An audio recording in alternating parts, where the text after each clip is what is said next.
Hi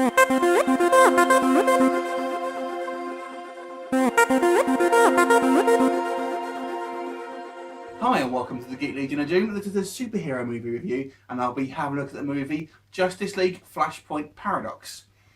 So this is an animated feature obviously from the DC universe. Now, full disclosure, I haven't actually read the DC FLASHPOINT actual comic series. I'm less familiar with the DC universe than I am with the Marvel universe. But in a way I felt that kind of benefited me a little bit whilst watching this film, because I really didn't really know what the storyline was so much. I had heard some things about it. DC fans, you'll probably obviously go into it with certain expectations, but I really didn't have that. So to give you a very brief plot summary, the plot really centres on the Flash as a central character, and to be fair, it's called a Justice League, but it's really more of a Flash movie than anything else, though it obviously features other members of the Justice League. And an event happens and it causes basically a kind of split in the timeline, if you like. Flash basically ends up in a sort of alternate timeline where everything is significantly changed. All the heroes and all the villains that we've kind of seen in the kind of the mainstream DC universe are significantly different from one way or another. Just to give you a couple of examples, Wonder Woman and Aquaman, who are kind of fighting this world war sort of against each other, and ultimately sort of devastating pretty much the rest of the world, although pretty much every superhero is changed to sort of some degree. And obviously Flash basically doesn't know what's going on first of all. So that's pretty much the story. That's all I'll really say about it. So the animation style, first of all, is a very much anime style, which I actually think it's suited it, because it's a lot more of an adult film than some of the sort of previous animated films we've seen both from DC and Marvel. It's quite violent. For a superhero film, there's a fair amount of quite brutal violence in it, to be honest, and a reasonable amount of gore. But the actual content is, I think, very thick as well. It's a very dense film, and it really isn't suitable for any type of younger audiences.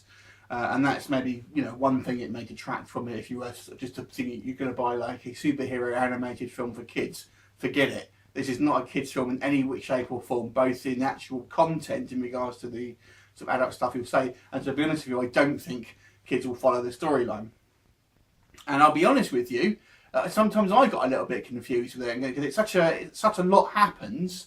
It does get a little bit confusing, and I think maybe I don't know. I'm not sure how long the books lasted, but some parts of me I found myself catching up. There's one sort of scene in particular that I kind of lost me a little bit. You actually have a flashback, and I didn't realise I was watching a flashback first of all, and I thought, what the hell's going on? And it took me like a minute or two to realise I was actually watching a flashback, so I lost a little bit there. But there's quite a lot happens. You've got absolutely loads and loads of DC characters, some quite minor characters who you're going to appreciate more, obviously, if you're an actual avid comic book reader. Even to be honest with you, even a casual comic book reader, I think sometimes will kind of miss a lot from this film. You really have to get the most from this film. You do really have to be quite an avid DC fan or comic reader in general, I think.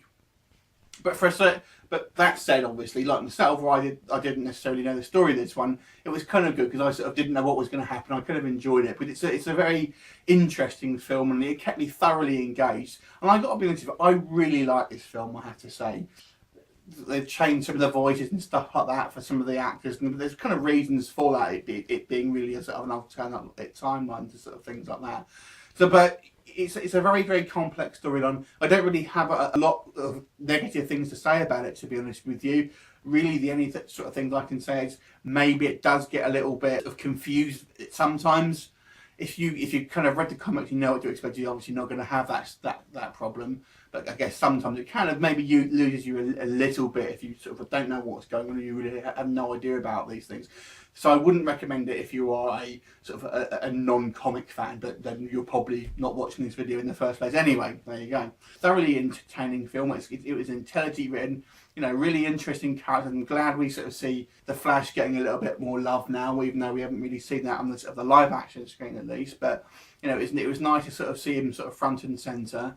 And Batman was really interesting. That's all I've got to say. It was a different sort of spin on pretty much all the characters to be fair. It was nice to sort of see some of the the minor characters like Etrigan the Demon and Grifter and things like that. So I really like this film. Any sort of comic fan, I think, go check it out, enjoy it. So 8.5 out of 10, we loved it. Go check it out, let me know what you thought.